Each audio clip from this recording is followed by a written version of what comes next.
雪輕鋪，我於小屋中過渡。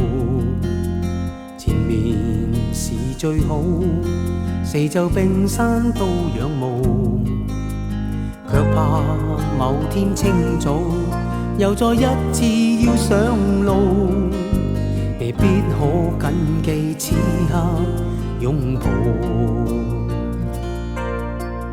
巍巍異國鄉土，我於思鄉的國度，柔情是瑰寶，化解冰心燒冷傲，卻怕某天清早又再走各有各遠路，問怎可依靠那追憶終老？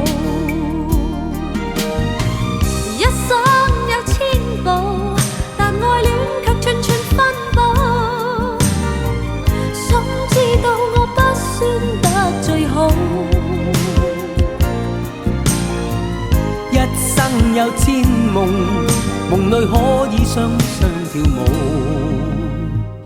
怕有天醒覺，未必再次起舞。情如白雪飛花，怎會知終點的腳步？誰能預測於對方心中的尺度？